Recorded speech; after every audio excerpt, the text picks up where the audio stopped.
Então, estamos gravando a aula, né? Então, hoje a gente retoma os conteúdos, vamos dizer, inéditos da nossa disciplina. No bimestre passado, tratamos dos clássicos da sociologia, os 4 autores que são os fundadores dessa ciência. E, partindo dos saberes que eles nos legaram, a gente vai tratar de autores novos e o principal, pelo menos para mim, e daquilo que eu pensei quando a gente começou esse curso, que é contextualizar esses saberes na nossa interpretação do direito, né? Os 4 autores que a gente estudou até aqui, o Comte, o Durkheim, o Marx e o Weber, eles são autores que pensaram e nos ajudaram a entender a sociedade a partir do fenômeno da modernidade, que é um conjunto de acontecimentos políticos, econômicos, religiosos, sociais, que marca a ruptura da Europa agrária medieval. Oi? Bom Jesus. Aquela lá? Vamos passar no parte. Andréia, teu microfone está aberto, Andréia. Eu tomei a liberdade de desativar, tá? Desculpa, mas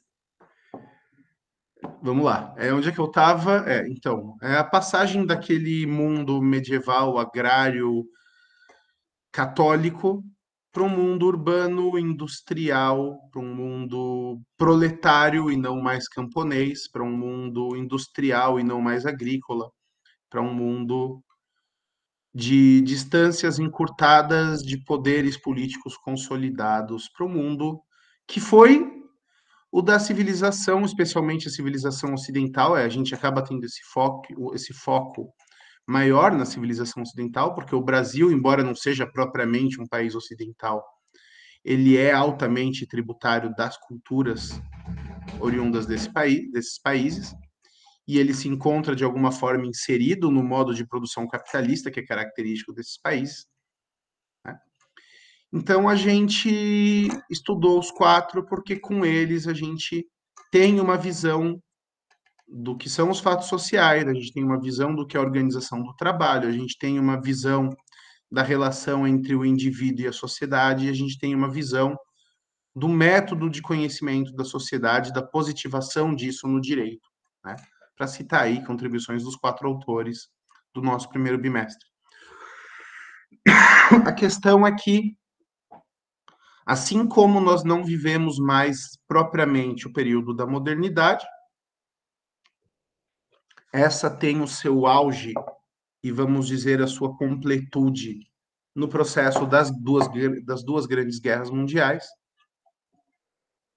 Nós também não paramos, enquanto ciência, nem no avançar do direito, nem no avançar da sociologia, nessa luta do homem para entender o meio que o cerca e as pessoas com quem ele convive e as formas de organização que isso implica, né?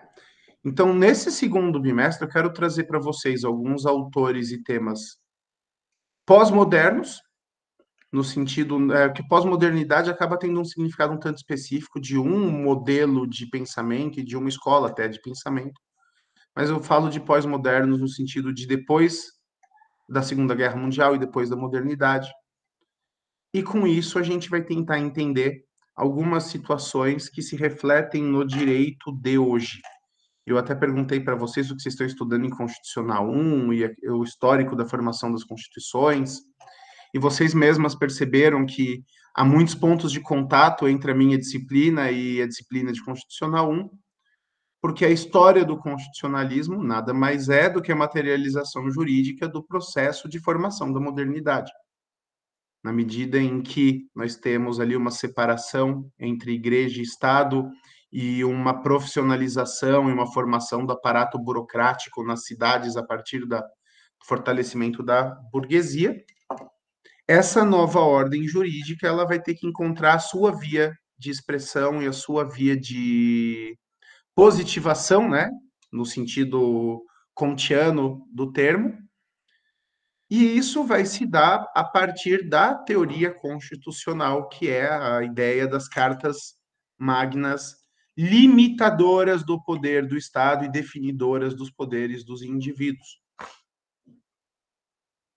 E nessas limitações também a gente vai ter o surgimento ali das questões dos direitos constitucionais de segunda e terceira geração.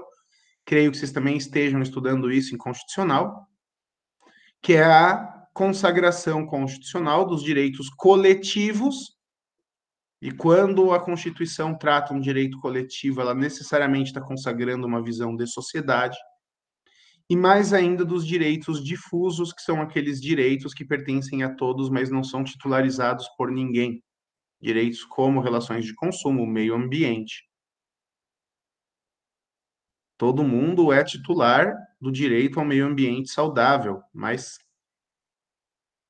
não existe uma coletividade, um sindicato, uma empresa, um agrupamento social a quem esse direito corresponde. Então, ele é um direito coletivo que pega a coletividade de todos os homens e não apenas um grupo. Tá? Se o professor perguntar, não digam que eu contei para ele, como se a aula não tivesse gravada, né? Mas enfim. Então, obviamente que as visões de sociedade nessa pós-modernidade e a partir da Segunda Guerra Mundial, elas vão passar por uma transformação. Então, o nosso modelo de aula ele vai mudar um pouquinho. Eu vou ser bem menos esquemático no sentido de apresentar um PowerPoint com uma apresentação bem ali linear, específica de um autor. E eu vou trazer pensamentos mais recentes, pensamentos contemporâneos e pensamentos que nos ajudem a entender o direito hoje. Eu creio que nós teremos 5 encontros, né, até a conclusão desse bimestre, contando com o de hoje. A gente tem encontro semana que vem. Na outra semana a gente tem nós teremos as palestras, né, a nossa semana de saúde, direito. Inclusive na terça-feira dessa semana eu vou estar palestrando sobre filosofia e direito eleitoral. Espero que vocês compareçam. E na outra semana, deixa eu dar uma olhada no calendário aqui, até para não errar minha conta de datas. Dia 31 de outubro, aula normal, se eu não me engano, 7 de novembro, APS. Aí dia 14 e 21, aulas normais, dia 28, avaliação. Então, são 5 encontros mesmo. Hoje, eu vou falar com vocês a respeito de um conceito chamado modernidade líquida, de um autor polonês chamado Zygmunt Bauman. Não sei se vocês já ouviram falar em Bauman ou se vocês já ouviram falar em modernidade líquida. Já ouviram falar dele? Ou do tema que ele discute?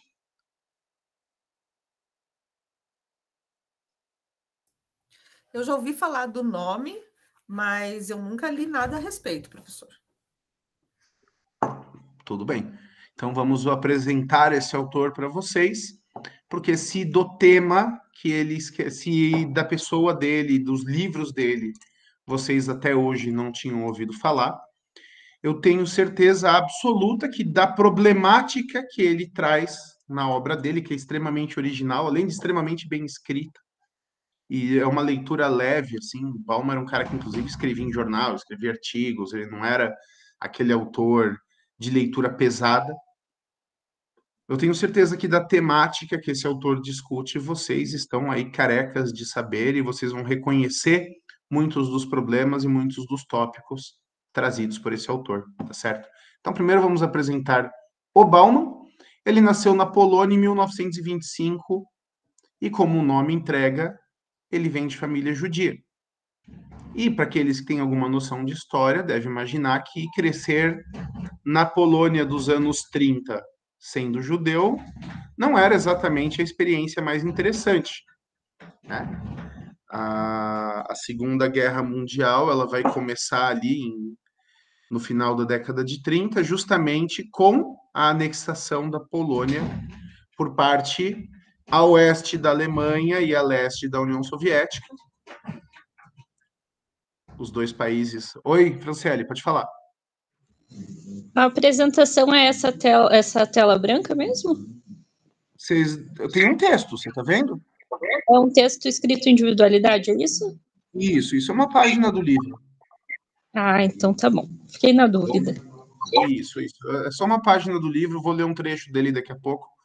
Na verdade, hoje nós não teremos propriamente uma apresentação com materialzinho, vocês têm o livro e temos as discussões que vamos fazer hoje, tá certo?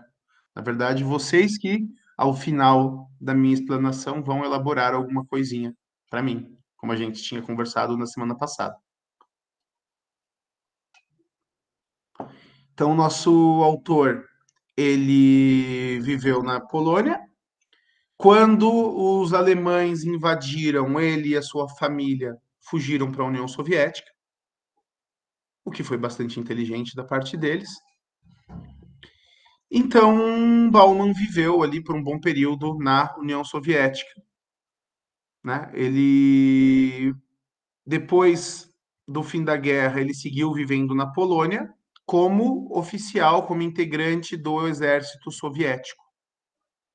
Ele se alistou nas Forças Armadas durante a guerra, permaneceu como militar até 54. E aí, em 54, ele foi despedido do exército porque descobriram, inclusive dizem que ele era das forças ele era do serviço secreto, ele foi espião.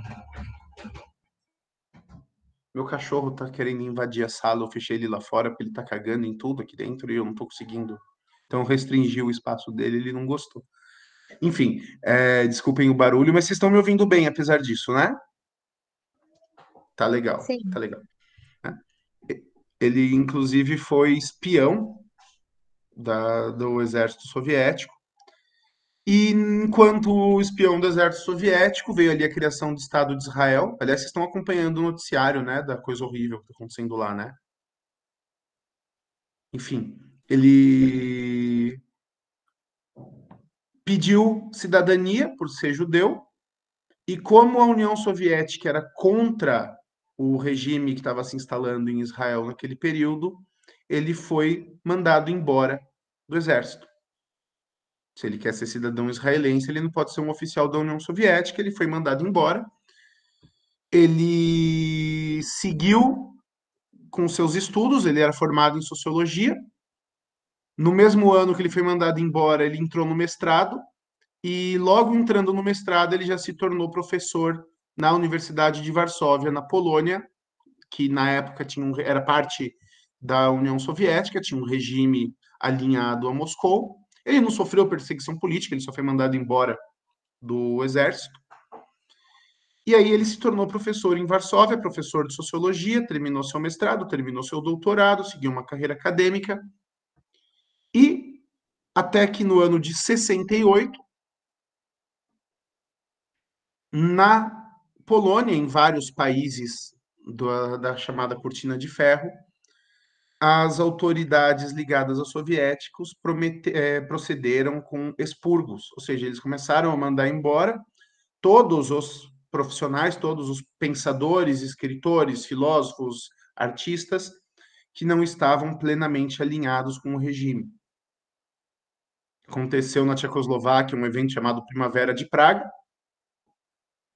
e que foi uma reação, uma espécie de uma tentativa de golpe de Estado contra o regime alinhado aos comunistas. E aí, para impedir, isso foi tocado pelos intelectuais, e aí, para impedir que acontecesse em outros países, a União Soviética mandou todo mundo embora. E aí, o nosso amigo Bauman, ele se exilou na Inglaterra. Ele recebeu um convite para trabalhar na Universidade de Leeds. E em Leeds, na Inglaterra, a obra dele, que já tinha uma certa importância dentro do território soviético, ela se tornou mundialmente conhecida. A região que era ali administrada pelos russos, né, ela recebia na época o apelido de Cortina de Ferro. Por que tinha esse nome, né? Por que se chamava o mundo comunista de Cortina de Ferro? Porque eram umas fronteiras guardadas por exércitos gigantescos, e as pessoas não entravam e não saíam, e as informações não entravam e não saíam, a música não entrava e não saía, os livros não circulavam de um lado para o outro.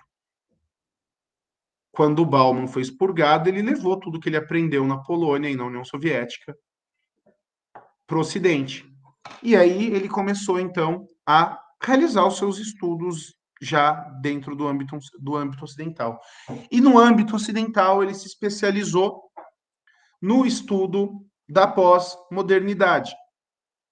Ou seja, quais eram as mudanças no capitalismo e quais eram as mudanças na cultura após o advento da Segunda Guerra Mundial, após a contemporaneização da indústria, após a disseminação do ideal de consumismo e capitalismo e liberdade individual por todo o Ocidente não comunista.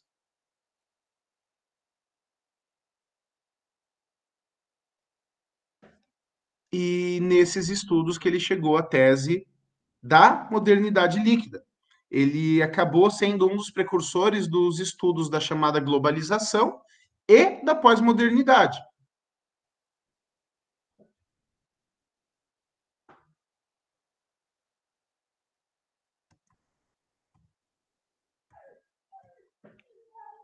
E por que, que ele vai trazer esse tema? E por que, que ele vai trazer esse conceito de modernidade líquida? Ele vai caracterizar o período do capitalismo originário e do capitalismo que seguiu ali até a década de 1960 como o período da modernidade sólida. E quando eu explicar para vocês o que ele quer dizer com modernidade sólida, eu tenho certeza que vocês vão entender, porque eu tenho certeza que vocês têm exemplos nas famílias de vocês e na história das pessoas, especialmente mais velhas, que conviviam com vocês. Por exemplo, a sua família, seus pais tinham acabado de se casar e eles iam comprar os eletrodomésticos. E eles iam comprar uma geladeira. E vocês provavelmente se lembram daquela geladeira que tinha na casa de vocês ou na casa da avó de vocês quando vocês eram mais novos. E esses produtos, eles eram feitos para durar. E aí você tinha aquela máquina de lavar de 30, 40 anos de uso e você chamava o técnico para arrumar. E aquela geladeira que está fazendo barulho, mas que já está na família há 20, 30 anos. Um automóvel como um Fusca, que bem conservado está rodando até hoje. E assim, a relação das pessoas com os objetos, elas tinham essa perspectiva de solidez. As coisas eram feitas para durar, as coisas eram feitas para servir as pessoas por um longo período de tempo. Porque os processos de fabricação eram caros, porque as matérias-primas existentes eram altamente resistentes. E olha só, essas relações sólidas, elas também aconteciam no âmbito profissional. Então, quando a gente falava de uma pessoa que conseguia um emprego, especialmente de alguém que conseguia trabalhar em indústria, ou numa grande empresa, ou num grande escritório de advocacia, ou numa grande empresa do ramo do comércio,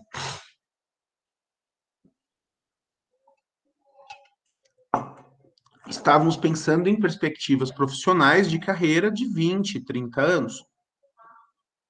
Antigamente existia assim uma tradição nas empresas de quando o funcionário completava 15, 20 anos de casa, ele ganhava um relógio. Muita gente, não sei se os pais, os avós de vocês, que, por exemplo, eram ferroviários ou eram industriários e trabalharam por décadas na mesma empresa ou pelo menos no mesmo ramo, passando de uma empresa para outra entre as duas ou três de cada ramo. Relações profissionais duradouras. O indivíduo proletário, a maior parte da população é proletária, mas a burguesia também, se relacionava com o trabalho de maneira sólida. Então, eu pensava em uma carreira, e uma carreira significa percurso, né? Era literalmente o percurso de uma vida. Então, as relações profissionais, elas também eram sólidas, assim como as relações de consumo. Essas relações também eram sólidas na organização das famílias. Os namoros visavam o casamento, e o casamento era até que a morte os separe. E os casais passavam 20, 30, 40 anos juntos. Existia o divórcio? Existia. No Brasil, só a partir da década de 70. Existiam os disquites? Existiam as segundas uniões? Existiam, mas eram excepcionais e eram socialmente mal vistos, porque o ideal de vida e aquilo que as pessoas almejavam e pelo qual as pessoas lutavam eram relações duradouras. Eram casamentos de 30, 40 anos, eram namoros longos, com noivados bem definidos, com casamentos que visavam a constituição de um núcleo familiar autônomo. E aí a gente começa a pensar no direito, por exemplo. O direito de família brasileiro e a proteção que a Constituição de 88 dá para o núcleo familiar é uma proteção que, quando escrita a Constituição em 88, foi pensada nesse modelo de família de duração, de solidez. Então, a família, célula fundamental da sociedade e fundamento da vida em comum das pessoas, era uma família onde o homem e a mulher criavam seus filhos, normalmente vários filhos, não apenas um ou dois. E essa família ela tinha benefícios, e tem até hoje, né, benefícios legais, o direito à declaração conjunta de imposto de renda, ao direito à declaração de dependentes em planos de saúde, em clubes esportivos, o direito a financiamentos conjuntos, contas conjuntas, uma unidade social sólida, e o direito protegia o quê? Essa relação e fornecia meios para proteger a relação entre homem e mulher, porque essa era a relação, a partir dessa relação é que surgiria a vida dos cidadãos do futuro. Então você estava literalmente protegendo, ou colocando ali por objeto jurídico, uma relação sólida, porque essa relação sólida significava uma melhor educação e um melhor preparo para os cidadãos do futuro, que constituiriam famílias sólidas também.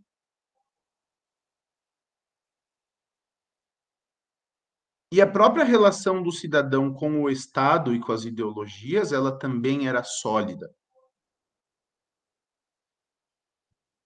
Você tinha movimentos de direita, você tinha movimentos de esquerda, mas você tinha entre esses grupos discursos e causas e modos de se colocar na sociedade que eram perenes, né? Que duravam pelos anos. Mesmo num país que tinha um certo caos institucional como o Brasil, que passou por ditaduras, você tinha ali um grupo mais à esquerda, os trabalhistas ali ligados ao Vargas e aos sindicatos, e que depois veio ali a ala mais à esquerda da Igreja Católica, e até uma certa contribuição dos grupos marxistas da resistência armada, e que levaram à esquerda de hoje, que é centralizada no PT, mas também no antigo MDB, que a gente tem hoje o MDB, que historicamente é uma continuidade, mas ideologicamente ele se distingue muito do que era do passado. E você tinha grupos à direita, o grande partido de direita do Brasil antes da ditadura era o DN, e essa visão de planejamento de Estado, de tecnocracia, de liberalismo econômico, de conservadorismo. E o pertencimento das pessoas a esses grupos partidários, ele se dava de uma maneira muito orgânica, porque os grupos partidários reuniam entidades sociais que também eram sólidas. Então, você tinha ali o papel do empresariado, você tinha ali o papel dos sindicatos, você tinha ali o papel do Estado, você tinha ali a participação da grande imprensa com seus veículos de esquerda e de direita. E os cenários, eles eram, de certa maneira, repetitivos, porque eles refletiam realidades sociais que eram repetitivas.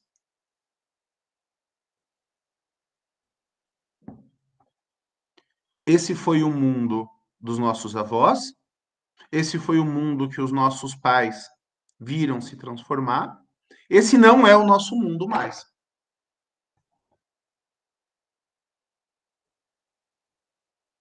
Nós não vivenciamos e não conhecemos, eu falo nós, apesar de ser mais velho que quase todos vocês, porque a minha geração já viveu, mesmo no Brasil, onde esse processo é um pouco tardio em relação aos países desenvolvidos, eu não vivi essa cultura de solidez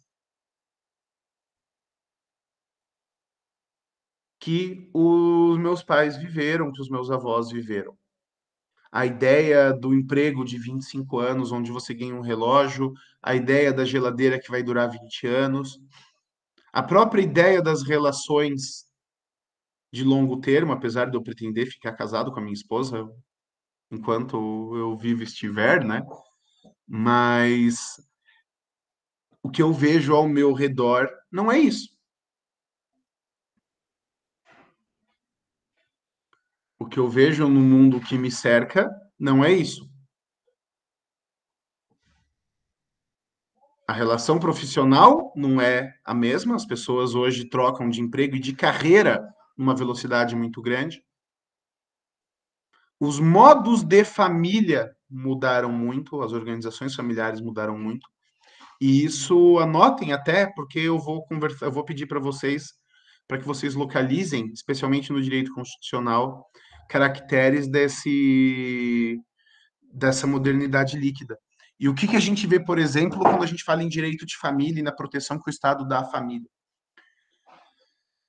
O Código Civil, que apesar de ser relativamente moderno, é um texto antigo, porque o projeto de lei vinha já da década de 70, a Constituição de 88, protegeram um modelo de família sólido, e eles protegiam a instituição casamento.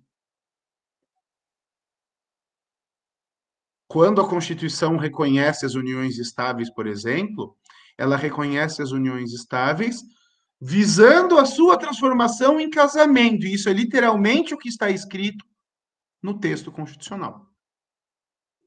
Oi, Débora. Abre o microfone. O professor Bruno também comentou com a gente disso e falou do artigo 226. Isso. Vamos ler o 226? Eu sei que o Bruno já falou com vocês, mas... Vamos. Eu não estou com a minha Constituição aqui. Eu vou abrir online aqui. Peraí. Deixa eu botar na minha... É que eu estou com duas janelas, uma para projetar para vocês e a outra com o...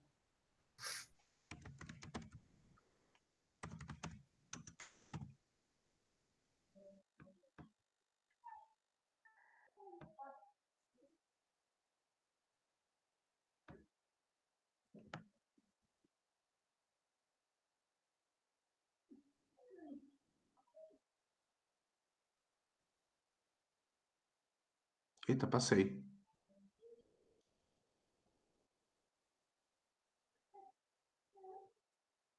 Peraí. Ai, cacete. Eu e minha memória de peixe, né? Para ir procurar.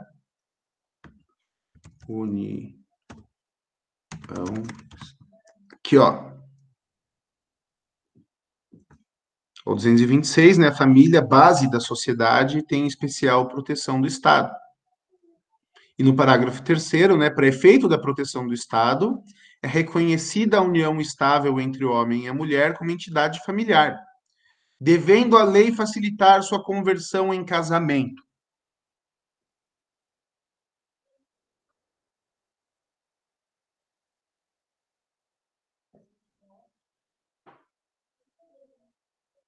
Então, é um texto pensado na proteção do casamento e do casamento enquanto instituição. Só que a vida urbana, a vida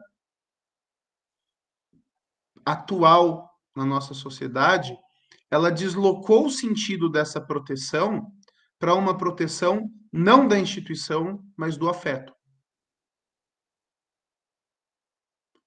O objeto jurídico do casamento, se você lê ali os manuais de direito civil do século XX, era a proteção daquela instituição social onde em potência, aquilo que pode acontecer como um fruto natural, não é uma determinação, onde em potência vão crescer as crianças.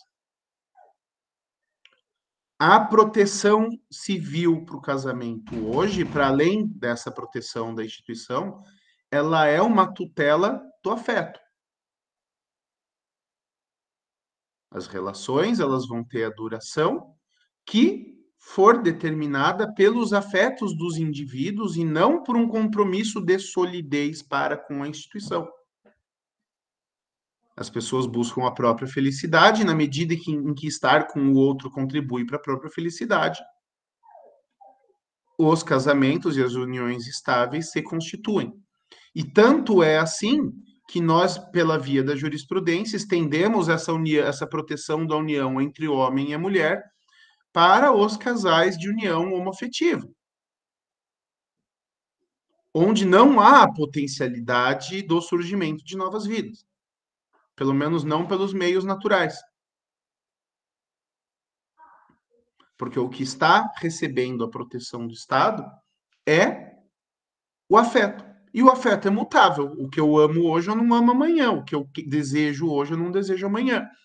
O desejo, a vontade de ser, a vontade de transferir o meu ser para o mundo, de gravar a minha presença no mundo, de usufruir os prazeres que o mundo pode me oferecer, ele tem objetos, no plural.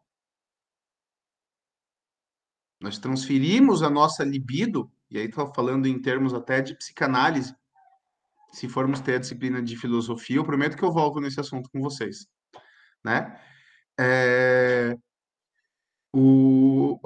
A libido, ela vai ser transferida de maneira a potencializar a vontade de poder, a vontade de... a vontade... O que é? A vontade de poder, para a gente usar o tema de Nietzsche, para potencializar o exercício da nossa libido, se a gente for aí para uma via mais do Freud.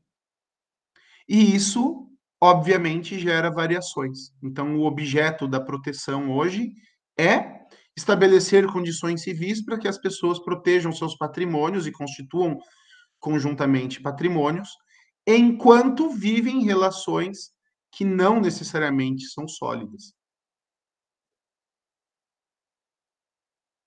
E essas pessoas que não vivem relações sólidas nos seus casamentos, se a gente pegar um número, por exemplo, de crianças sem registro por parte do pai, nós também não vemos uma mesma solidez mesmo na relação entre pais e filhos.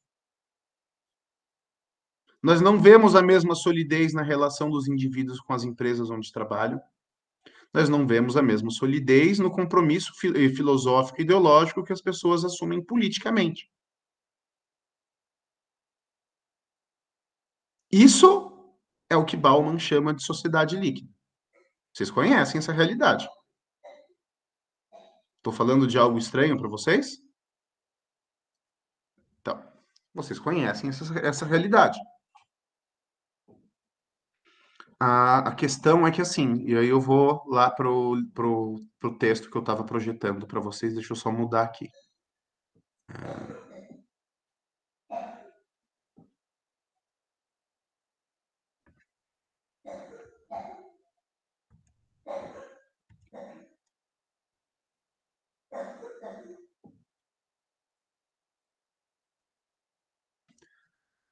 Quando a gente chega ali no auge da Segunda Guerra Mundial, quando a gente chega ali no auge da modernidade, o que os pensadores de então esperavam é que a gente ia seguir para uma sociedade de planejamento e para uma sociedade de controle. Que a técnica que na indústria e tanto na indústria quanto na formação militar e mesmo na educação, a técnica tinha alcançado um tal grau de avanço onde seria possível e plenamente praticável que o Estado ou as empresas ou algum poder dotado de força econômica e política ditaria de maneira expressa e ditaria de maneira linear quais seriam os rumos da vida das pessoas. Então, o grande temor do mundo do pós-guerra era de uma proliferação do totalitarismo, como aconteceu no lado soviético, como aconteceu do lado da Rússia e dos países que a ela ficaram submetidos depois da guerra, né? Foi isso que aconteceu. O poder ele se deslocou para esse caminho do controle centralizado e de ditaduras tecnocráticas e de totalitarismos.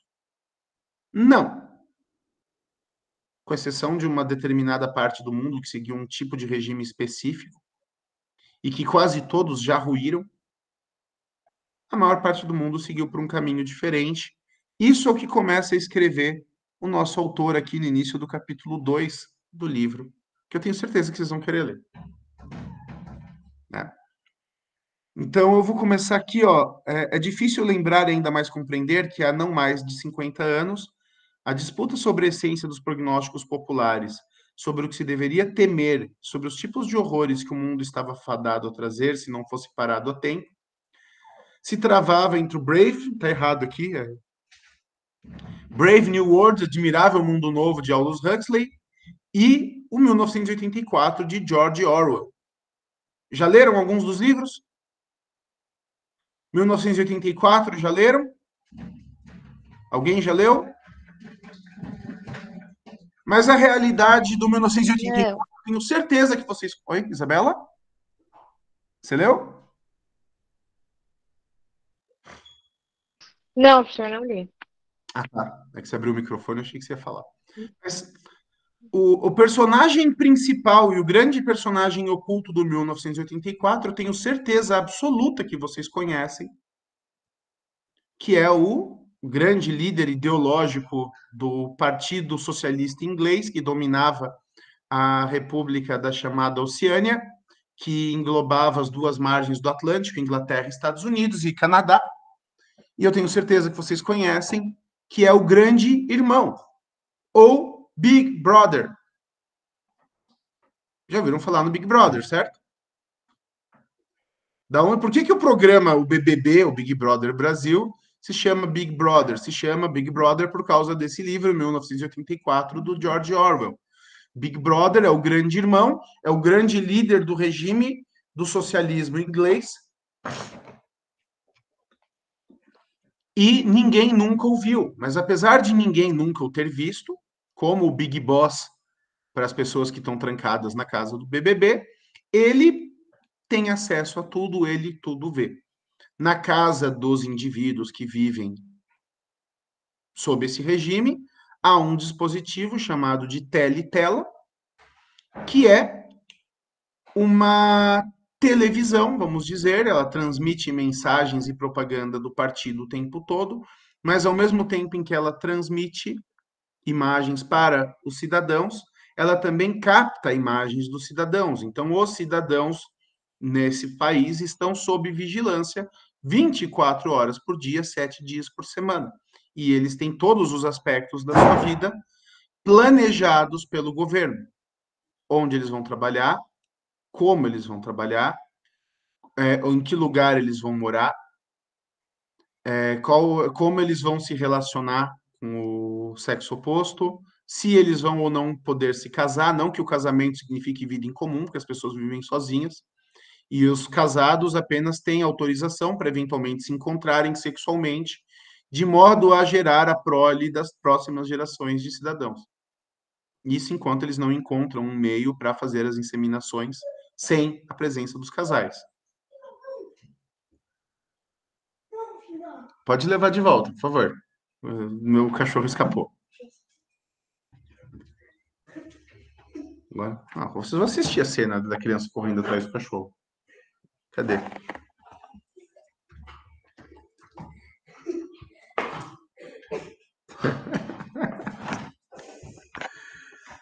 Não podia me divertir sozinho, né? Tá bom. Vitor, deixa o Vina aí, depois eu ponho ele pra fora. Senão vocês vão ficar fazendo barulho e vão me atrapalhar, eu tô me concentrando aqui. Já o Admirável Mundo Novo é um outro livro muito bom, eu recomendo que vocês leiam os dois. São romances, é livro para você ler se divertindo, tomando uma cervejinha, quem gosta, um vinho, e aproveitando a leitura, porque são muito bem escritos. O 1984 ele é assustador, o Admirável Mundo Novo mais ainda, porque o Admirável Mundo Novo ele vai para uma sociedade de planejamento também, para uma ditadura também, só que ela não é tão violenta e tão ostensiva quanto o 1984. Eles programam as pessoas desde o nascimento para que elas vivam de acordo com a vontade do Estado e vivam no lugar para elas determinado pelo Estado. E nisso, relações familiares são abolidas, a promiscuidade é incentivada. Vitor, fora daqui, eu tenho que trabalhar. Você está me atrapalhando. Tchau.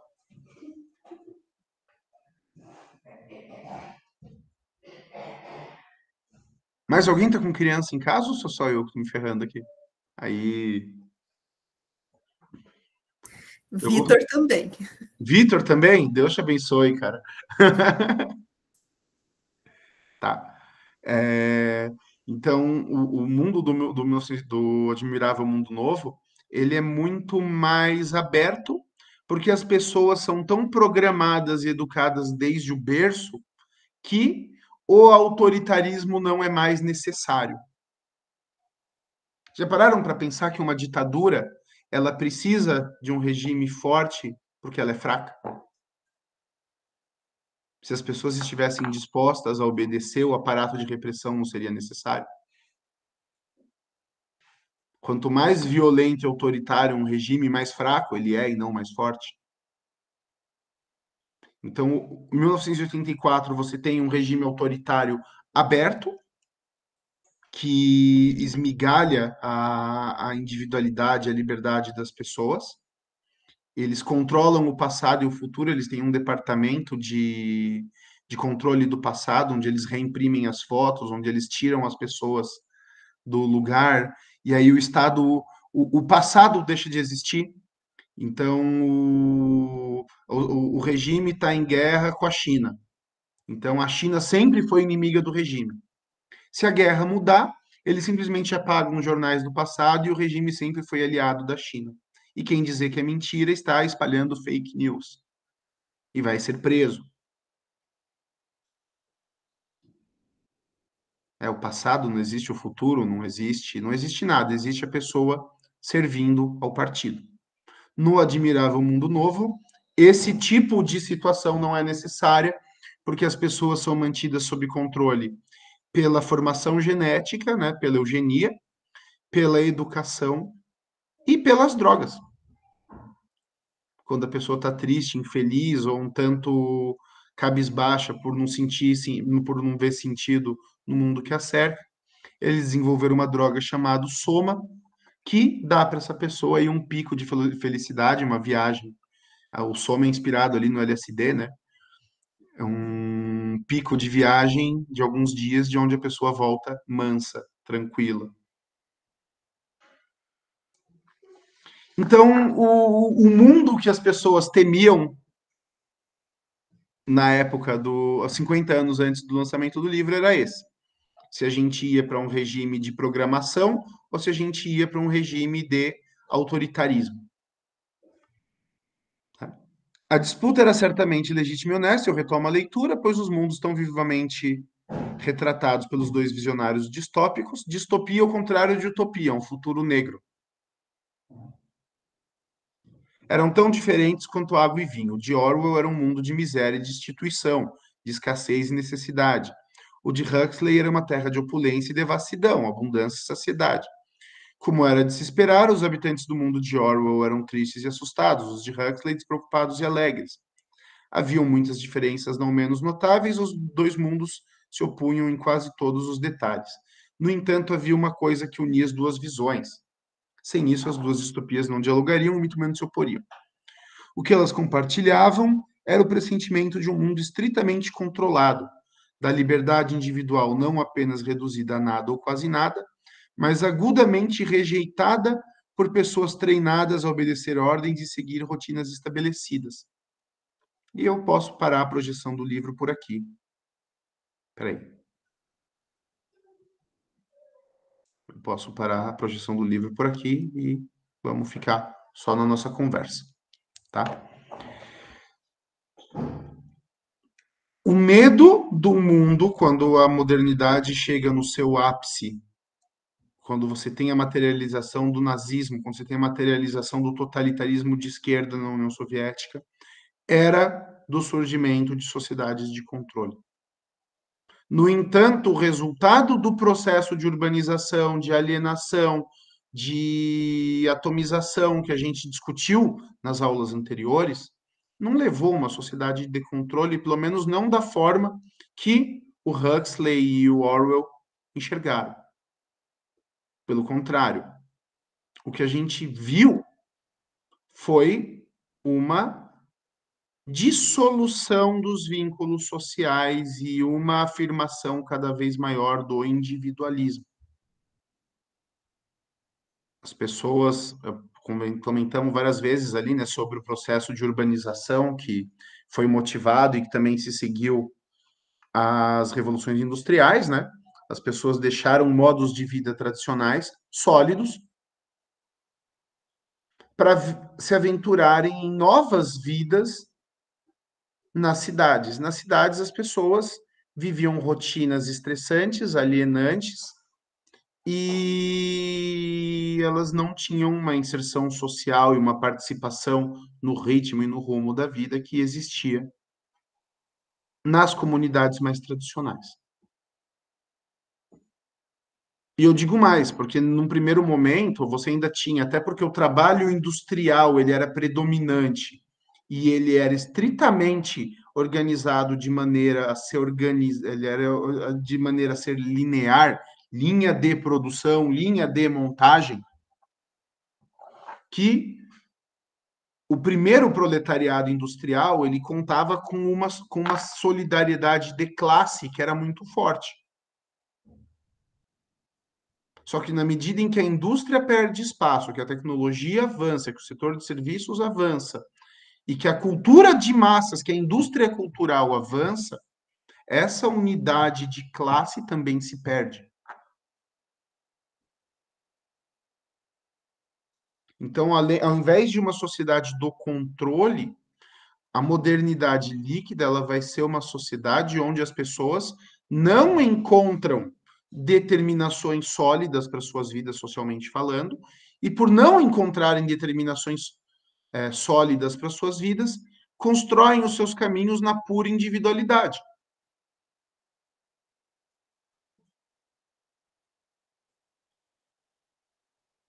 Então, na pura individualidade, você tem um indivíduo que deseja, um indivíduo carregado de libido, um indivíduo carregado de vontade de se identificar e de se fazer humano no mundo, né, de se humanizar e humanizar ao seu redor. E ele não encontra um meio onde essa expressão vai ter um lugar previamente estabelecido. Não há o ambiente por excelência da sexualidade, que é o casamento. Não há o ambiente por excelência do trabalho, que é a fábrica. Não há um ambiente por excelência da militância, que é o partido. O desejo sem resistência, ele flui. E ele flui para onde? Por isso a questão do líquido, por isso a questão da modernidade líquida. Porque são seres desejantes, desejos em ebulição, sem uma resistência para a sua transferência de desejo. Todo desejo ele gera gozo porque há resistência. No sexo, a presença do outro. Por que que o relacionamento novo é tão fascinante? Por causa da conquista, a retirada da resistência. A conquista profissional, a conquista intelectual, a conquista acadêmica, a conquista pessoal.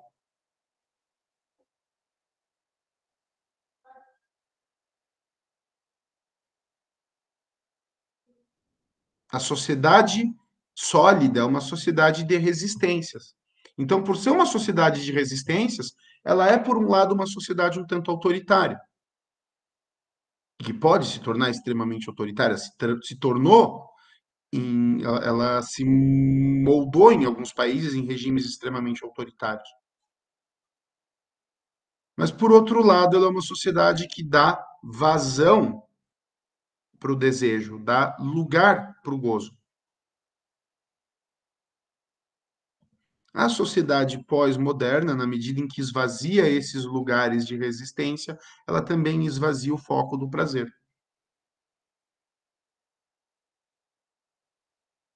E quando você tem um gozo que não é, você tem uma libido que não é descarregada em um objeto, isso se torna no indivíduo saudável em neurose, se torna em ressentimento.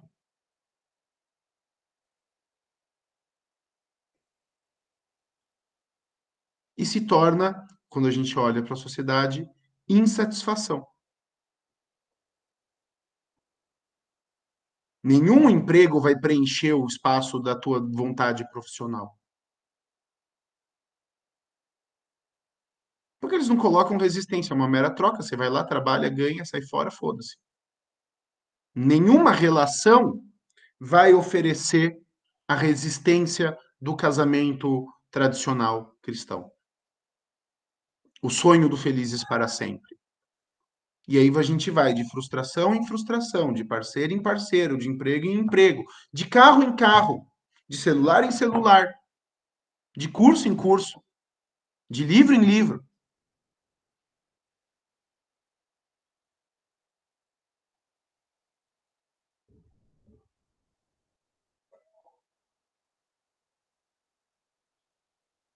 E assim se estrutura uma sociedade que é líquida. Um amor que é líquido. E o Bauman vai ter um livro chamado O Amor Líquido, onde ele trata dessas questões da sexualidade, das relações afetivas, amorosas e de amizade entre as pessoas.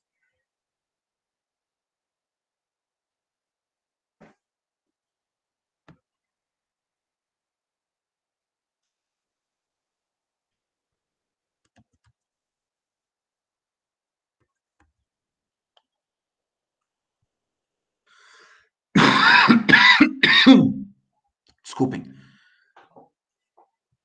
A principal característica dessa modernidade líquida, então, é o que? É uma fragilidade, uma fragilização dos laços entre as pessoas. Pela retirada da resistência, você tem uma fragilização dos laços. E aí, o que vai ocupar o centro das relações sociais? O consumo.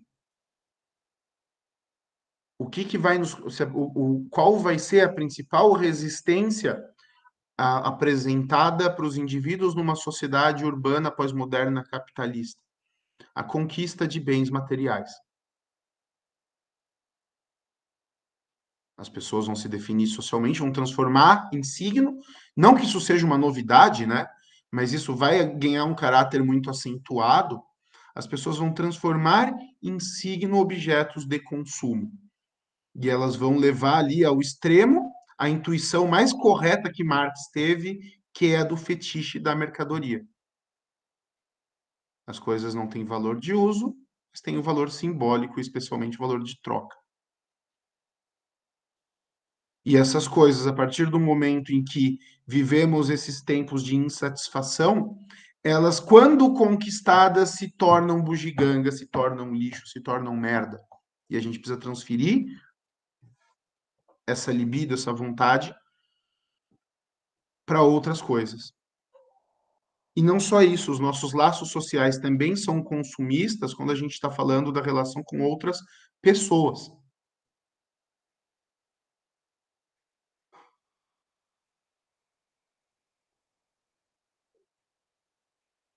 Não sei se vocês já tiveram a experiência ou quanto vocês estão ouvindo as músicas aí, os últimos sucessos, mas eu estava dando uma olhada no top 100 do Spotify.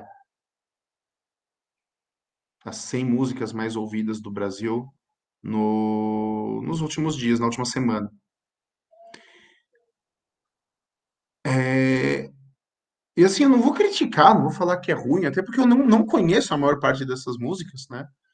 Mas é muito curioso que, assim, quase todas trazem temas individualistas e trazem temas individualistas até quando falam da relação com o outro. É um tal da sentadinha, da Reboladinha, tem umas que vão até pro escabroso, assim, no título, que são explícitos, que são coisas que há 15 anos atrás seriam títulos de filme pornográfico e hoje são músicas ouvidas pelos adolescentes, assim, né? Mas, enfim, é o consumo do outro. O outro não é visto como alguém com quem vai se constituir uma relação sólida para um gozo de longo prazo. Um relacionamento que é quase um duelo, retirar e colocar de resistências que se dá visando o curso de uma vida. Não, é a relação entre dois, né? Homem, mulher, homem, homem, mulher, mulher, destituída da resistência e resumida no ato da cópula. Não dá nem para falar que é uma relação sexual, porque não tem duas pessoas. Reduzida ao genital. E, obviamente, que não há satisfação nessas relações, porque elas não são relações, isso é masturbação a dois, ou como é que é? Onde que foi no C.S. Lewis que ele fala, né, que reduz o sexo a um esporte de contato.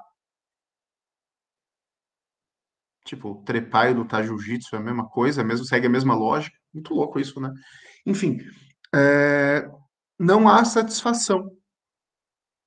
E por haver insatisfação, que há o giro e a troca de parceiros e aquilo que antigamente se chamava de promiscuidade.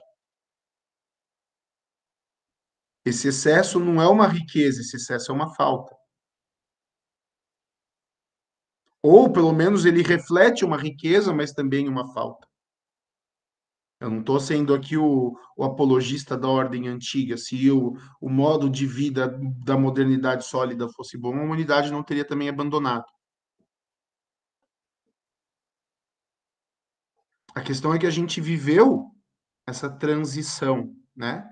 De um período de resistência à satisfação para um período de falta de resistência, de facilidade nos vínculos e que gera uma insatisfação muito grande, que gera relações que são muito mais de consumo do que de vinculação. Diga, Débora.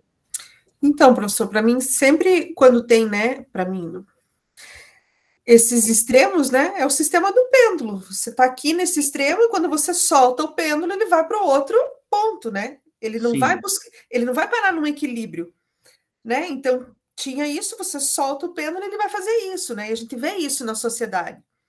E esse, ao meu ver, infelizmente, esse coisificar as pessoas também, né? Então, quando o outro é uma coisa, né? Não é o outro, não é como você é, né? Tem essa dificuldade, né? No geral, assim, de se colocar no lugar do outro, então a gente coisifica o outro é uma coisa, né? Então, É que, assim, né? Até essa ideia do se colocar no lugar do outro. A gente não consegue, enquanto sociedade, isso seguindo essa perspectiva do Bauman, a gente não consegue enxergar que as pessoas tenham um lugar. Qual que é o lugar do outro? Em que lugar social eu tenho que me colocar para estar no lugar da Débora, por exemplo? Se os lugares são fluidos, se não existe um lugar determinado, se não existe uma posição social dada, até a empatia ela se torna complicada. Se é que a sim, empatia é possível, eu tenho minhas críticas à possibilidade filosófica dessa postura de empatia, que tanto vendem como a solução para todos os problemas, e eu acho que em tempos como os de hoje, esse se colocar no lugar do outro pressupõe que exista um lugar do outro. Isso é um não lugar. então, mas tem aquilo, professora, eu digo assim, o se colocar no lugar, que é um exercício que a gente não faz, a gente vou generalizar, né? Eu muitas vezes, falar por mim, não faço, e até quando você tem, esses dias até comentei com as meninas, quando a gente, é fácil para mim ver isso, quando você gosta muito de alguém, você tem essa empatia pelo outro, você tem, aí, em questões bobas do dia a dia. Ah, a pessoa se atrasou? Não, tudo bem, pode, né, ter acontecido uma coisa, todo mundo se atrasa, todo mundo, né, e você justifica, sendo que nem foi você, foi o outro, mas porque você gosta dele. Agora, você não simpatiza com a outra pessoa, se você não gosta dela, Meu Deus, ela se atrasou. Ah, tá, se atrasou. Por que que não saiu antes de casa? Por que que não se programou melhor? Por que que... Então, assim, a mesma situação, a gente tem pesos e medidas diferentes conforme a afinidade que a gente tem com o outro, né? E isso é um passo. Agora, se colocar de fato no lugar do outro é um abismo, né? A gente está muito longe disso, eu vejo assim. Mas é a sociedade que está aí, né? Este é o momento que a gente está vivendo. Sim, sim. Até porque, assim, né, essa questão da empatia, né?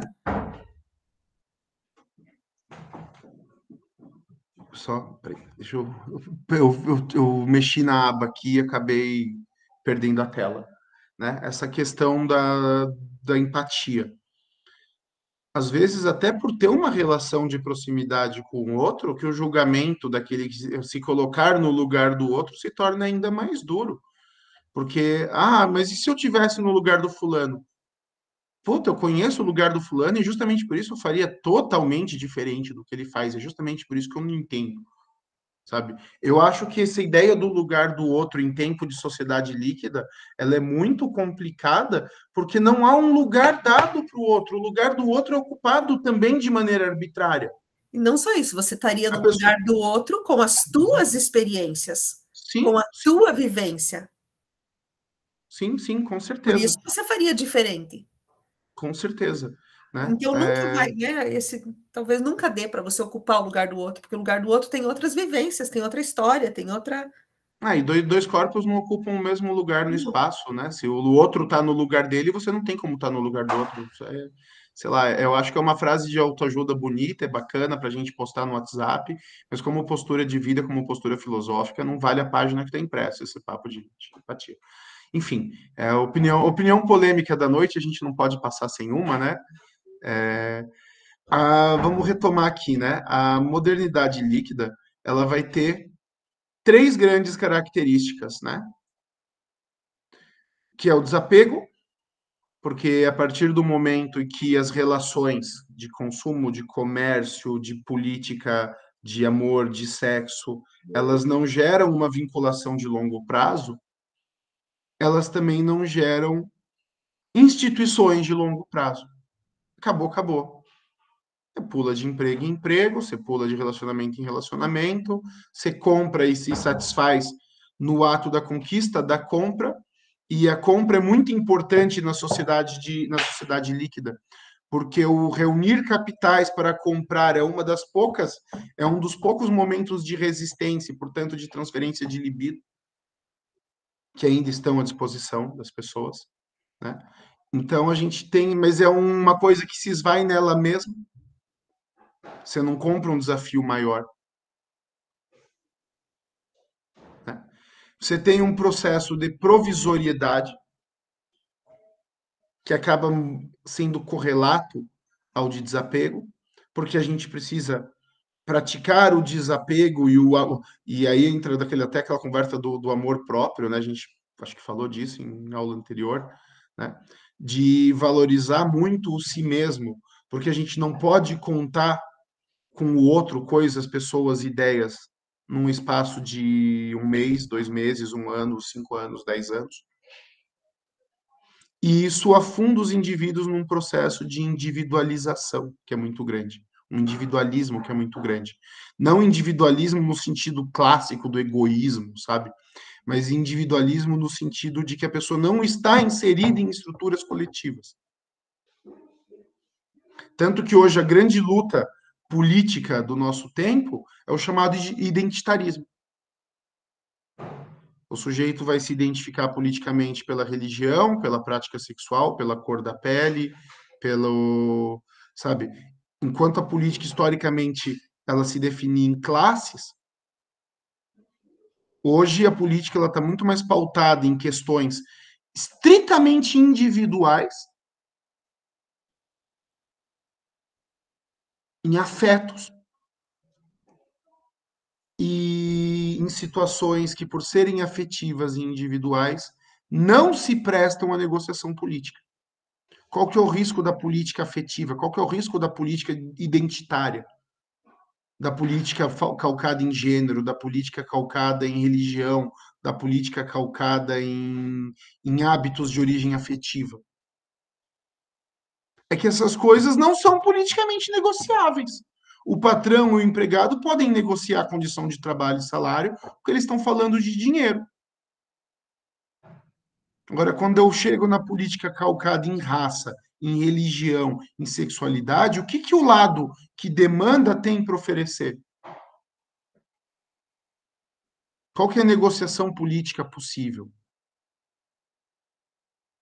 Ah, a política contemporânea é uma política de discurso de ódio. É claro, porque ela é uma política do não negociável. E ela é uma política do não negociável, porque apesar de se colocar como coletivos, eu acho curioso que hoje os grupos políticos usem essa expressão de coletivo, coletivo disso, coletivo daquilo, ela é uma política individualista no sentido extremo.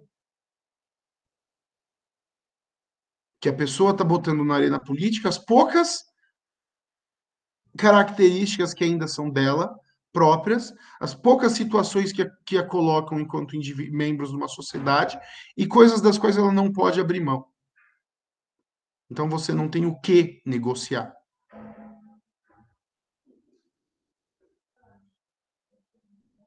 E aí as pessoas acabam se fechando no gueto, se fechando no sectarismo, né?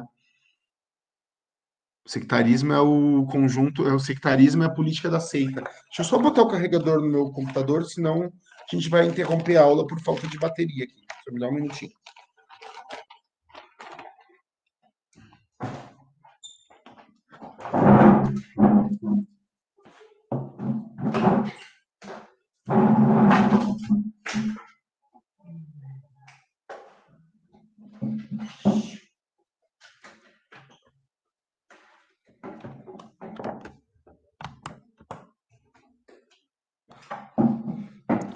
Pronto, desculpem a interrupção, né? E aí eu entro na discussão jurídica e daqui a pouco eu passo a bola para vocês, né?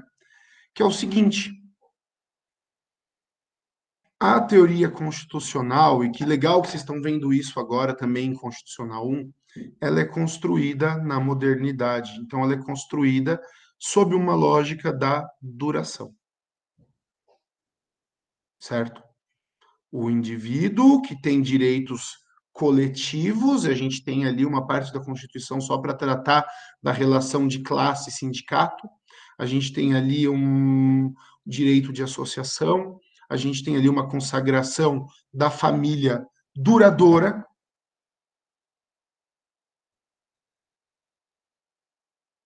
E esse direito, ele hoje precisa dirigir e regulamentar e organizar relações que não são duradouras. São relações de afeto. Então, a gente vai ver transformações gigantescas no direito de família, por exemplo, porque o direito de herança, ele privilegiava os filhos legítimos porque ele era um incentivo à legitimação da família. A gente tinha a proteção da relação homem e mulher, porque você tinha ali aquela relação da origem do Estado com a família. E hoje o direito ele vai ter por objeto não a instituição, mas o afeto. De novo, eu não estou falando que isso é errado, eu não estou falando que antigamente era melhor, eu não estou falando que hoje é ruim, eu acho que a gente vive no tempo que a gente vive. A postura crítica é aquela postura que separa, no sentido de olhar os elementos constitutivos de uma realidade e olhá-los separadamente para entender o todo. Eu não estou aqui fazendo um elogio da ordem antiga, tá? Não entendam errado isso, por favor. Né? O que eu estou dizendo é que é o seguinte: só o direito ele precisa hoje lidar com uma sociedade que é líquida, um direito que foi concebido para a sociedade de duração.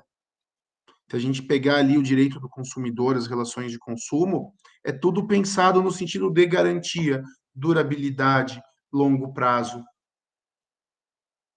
O fornecedor que tem que ter peças para fornecer para um produto que ele vendeu por anos, que tem que dar garantia do produto, porque o produto tem uma certa durabilidade. a relação de família que visa o longo prazo, os contratos de trabalho que têm tempo indeterminado, o direito de herança que visa a manutenção e a perpetuação no tempo dos grupos familiares. E os próprios direitos e garantias fundamentais vão ter esse caráter de premiar e de reconhecer e de proteger o lugar no homem no mundo, e esse lugar do homem no mundo é um lugar de duração, de rigidez, é um lugar de solidez.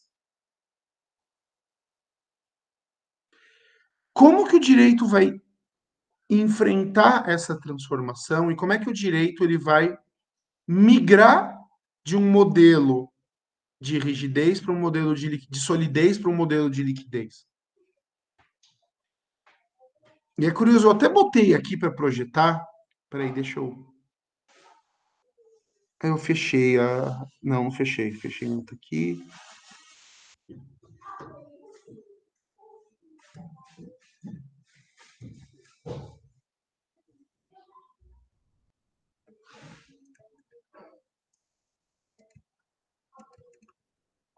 Peraí, deixa eu abrir aqui.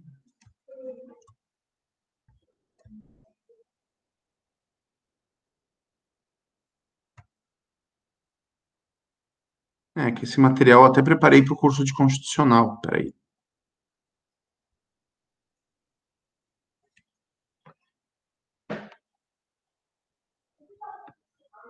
Vocês devem ter ouvido falar já nas discussões jurídicas que estão em voga e talvez nas aulas de constitucional, na ideia de mutação constitucional. Já ouviram falar?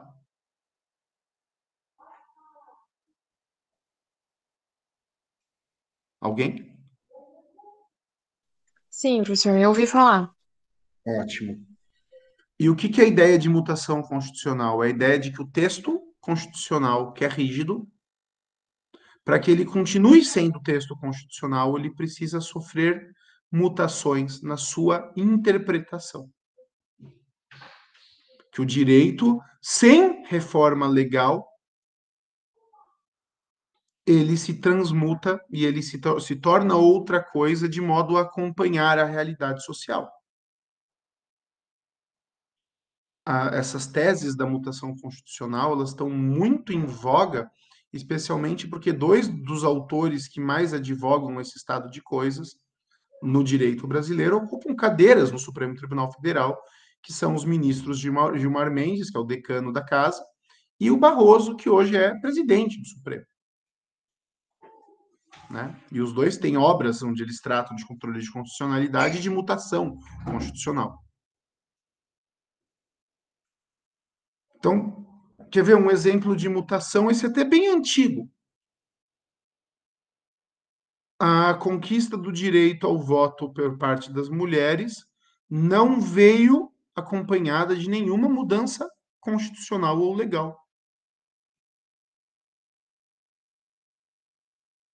Quando teve ali a luta das mulheres, a luta, não foi das mulheres propriamente dita, ou pelo menos só das mulheres, mas a luta pela concessão do direito ao voto para as mulheres, isso não necessitou de uma reforma no texto da lei. Simplesmente onde se dizia o homem vai votar, passou a se entender homem por gênero humano e não por gênero sexual. É uma mutação na interpretação do texto que preserva o texto era exatamente o mesmo, mas o texto que foi escrito para excluir as mulheres do direito ao voto automaticamente se tornou o texto que as incluiu, o mesmo texto.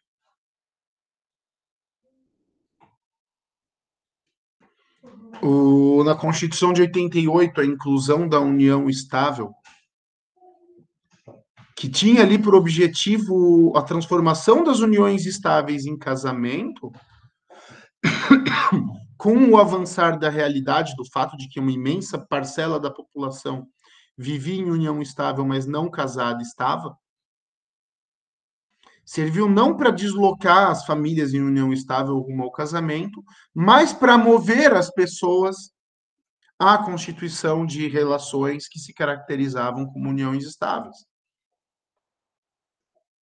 E essa estabilidade que não tem a mesma, pelo menos no espírito social da coisa, do que era do casamento tradicional.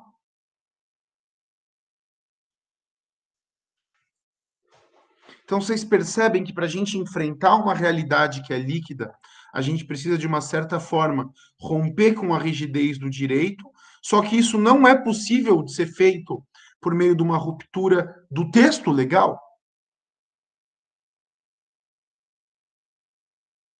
Se a cada transformação do afeto, se a cada transformação do temporário na sociedade a gente for criar uma nova ordem jurídica, a gente não vai ter ordem jurídica. Só que, ao mesmo tempo, uma ordem jurídica que tenta legislar sobre o afeto, ela é uma ordem jurídica que basicamente legisla sobre o nada. Porque o afeto ele vai se materializar quando ele encontra resistência, e a característica do líquido é justamente que ele se move porque ele não encontra resistência.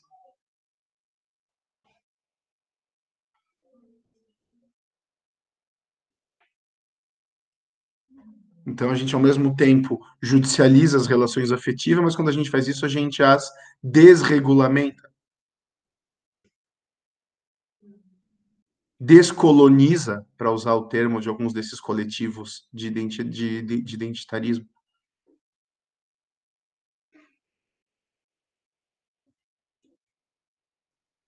E aí a gente vai ver a transformação do texto da Constituição sem que o texto mude.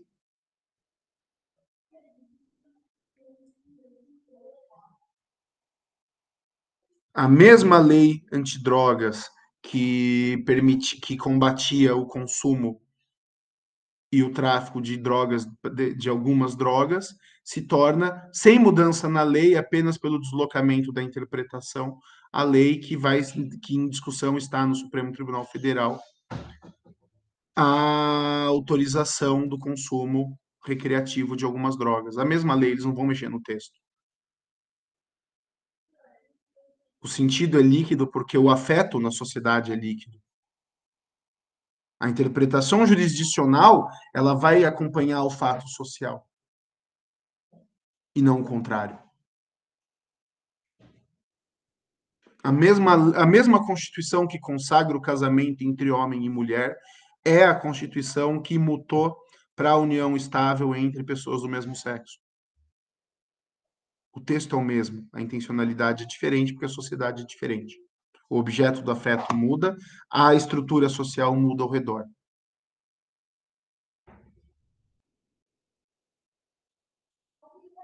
Vocês entendem a consequência disso pro direito?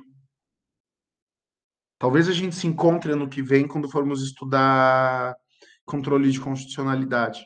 E eu vou retomar isso com vocês. Vocês estão lendo esse artigo aqui da Constituição? Ele em 88 significava A, em 98 significava B, e hoje ele significa C. O que mudou no texto? Não mudou nenhuma vírgula.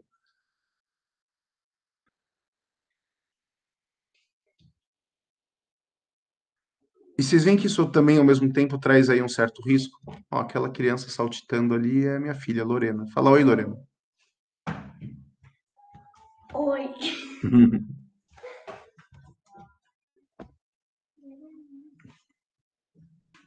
Vocês entendem, então, que a gente tem esse deslocamento constante do sentido da norma, justamente porque a sociedade ela se encontra numa fase de deslocamento constante?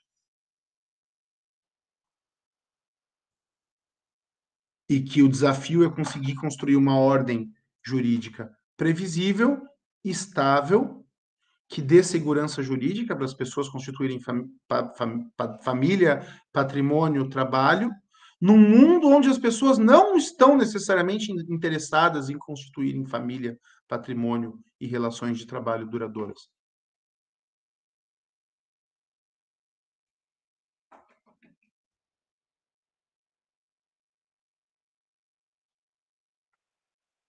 Enfim, esse é o quadro, né, que eu queria mostrar para vocês hoje. A gente tem um desafio, né, para a gente retomar ali os temas do primeiro bimestre. A gente tem o desafio de construir no mundo do direito positivo. O mundo do direito positivo é um mundo que julga conseguir entender a ciência dos movimentos na sociedade. que eu só vou positivar aquilo que é resultado da observação científica, da observação desinteressada e afastada.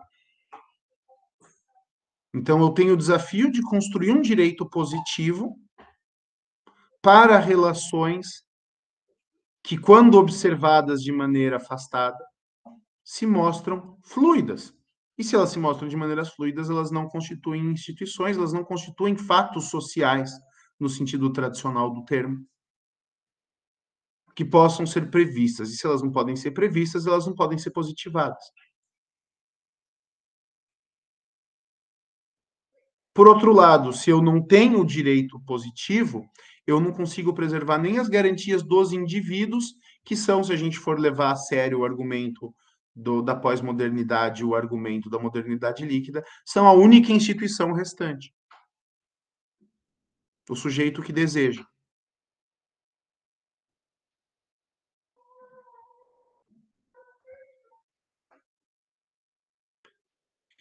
Então, eu vou passar para vocês, vamos fazer um intervalinho? Eu vou passar para vocês por escrito, aqui no grupo mesmo, aqui no Meet e também lá no grupo do Whats, uma questão, né, a respeito da situação do direito de hoje e da sociedade líquida. E aí, o que vai contar como segunda parte da nossa aula, mas que, na verdade, vocês têm para me entregar até a semana que vem, vai ser uma reflexão que eu peço que vocês peçam. Obviamente, vocês podem consultar, podem usar o livro do Bauman, podem buscar na internet, se for o caso. A questão é que eu quero que vocês pensem um pouco o fenômeno do direito sob essa perspectiva das relações sociais que são fluidas, porque o direito ele é todo pensado, ele foi concebido na modernidade sólida e ele foi concebido como um fenômeno de relações sociais, econômicas duradouras.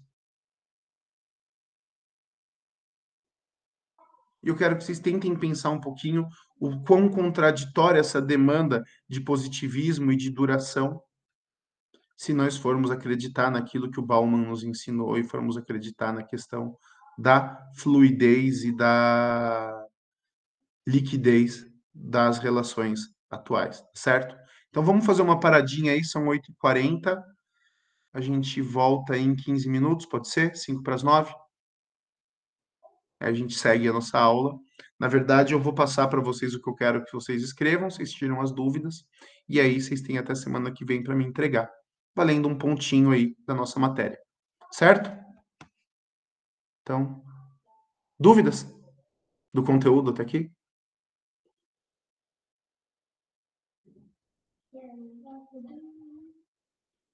Bom, se vocês não têm dúvida, vocês vão tirar de letra o trabalho. A gente volta daqui a pouquinho. Eu vou parar a gravação e aí a gente sigam aqui na sala. Eu retomo daqui a pouco. Valeu, gente. Até já.